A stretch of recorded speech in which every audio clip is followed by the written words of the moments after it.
Thank you for clicking on the YouTube channel, Nerds in the Hood. What is up, YouTube? It's the homie Rex the T-Rex here, and on today's video, I will be reviewing the 2009 film Rob Zombie's Halloween 2, unrated. The film's plot synopsis is: Laurie Strode struggles to come to terms with her brother Michael's deadly return to Haddonfield, Illinois.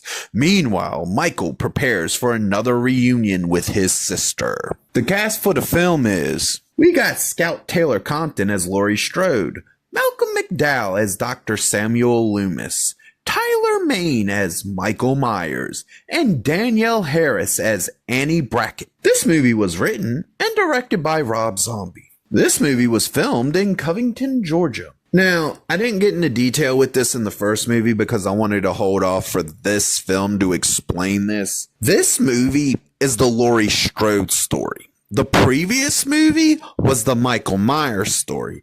And what's beautiful about this is they do amazing at connecting the Michael Myers story to the Laurie Strode story.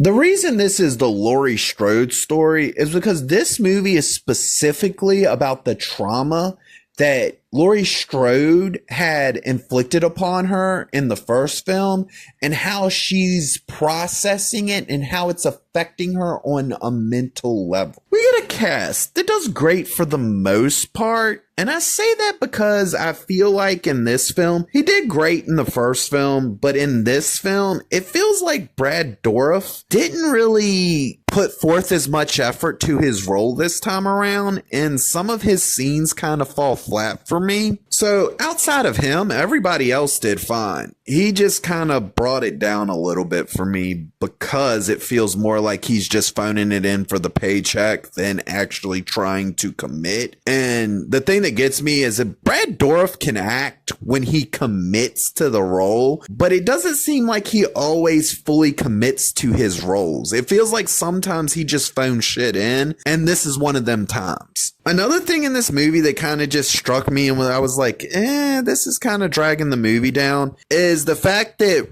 Dr. Loomis just feels like he's pointless in this movie. It feels like he's unnecessary. It feels like he's only there to maybe pad the runtime a little bit. I wouldn't know why. The movie's already got a pretty good length to it, but they stuck him in here to try to, I guess, to finish up whatever story beads that was left, that Rob Zombie felt were left over for him in the first film that he wanted to wrap up. And I feel like this was one of them things that really just, the movie didn't need it. It doesn't do anything to move the story forward. It's just like, hey, here's what Dr. Loomis is doing, and then we move on. With Rob Zombie's ability to keep up consistency between two sequels, he does great in making sure that Michael is just as brutal in this film and just as no fucks given in this film as he was the last film. And I gotta say bravo for that, because I've seen people go from the character being one way in one movie to the character being damn near either the complete opposite in the next film or reset back to where they were at the beginning of the previous film. And Rob Zombie does great at just picking this up and continuing it straight forward without even missing a beat. Rob Zombie does great with the script and making sure that the characters have dialogue that feels accurate to the character and what's going on at the moment, but also highly realistic. Yet again, Rob Zombie has his full imagination on display here when it comes to the brutality of the kills and the way the effects are able to make them all stand out and look really gory and really good. This movie does amazing at showing the consistent mental downfall of Laurie Strode through the course of this film. Rob Zombie chooses to use some crazy ass unique visuals for this film, but here's the cool part. If you've watched my previous review, you will probably remember the fact that I point out that in that movie, at no point does Michael Myers seem to have superpowers. Well, Rob Zombie gives him superpowers in this film and even adds some crazy ass visuals to kind of try to connect why he has these powers now to why he didn't have them before. Rob Zombie in this film shows that he's great at delivering some very dramatic moments, and the cast does amazing at delivering those moments and making sure those moments stand out. The third act of this movie does great at bringing a definitive ending to the story that Rob Zombie chose to tell in this movie. Because I'm gonna let you know now, this movie, the first movie, he was reimagining the original. For this movie, he did his own thing. He created his own continuation of the story and focus it the way he wanted to focus it. And this third act delivers on what he was doing in the story he was trying to tell here,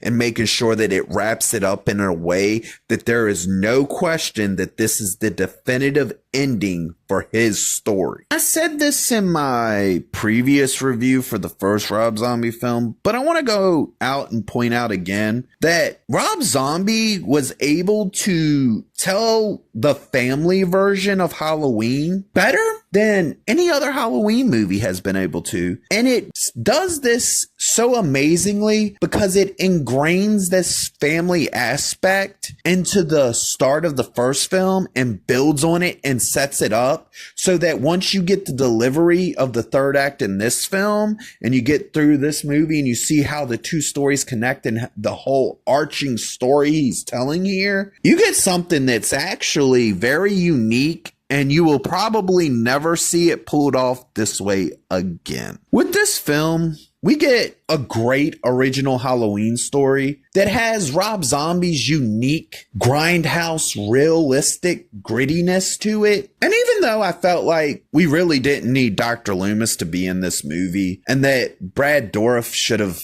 fucking actually committed to his character better and gave us a bit better of an acting performance than he did, I feel like that we still get a really good, highly entertaining movie with a really good story. This film receives the rating of, I'm actually entertained.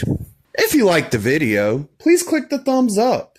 If you disagree or agree with me, please leave a comment. And if you really want to see more of me, please hit that subscribe button.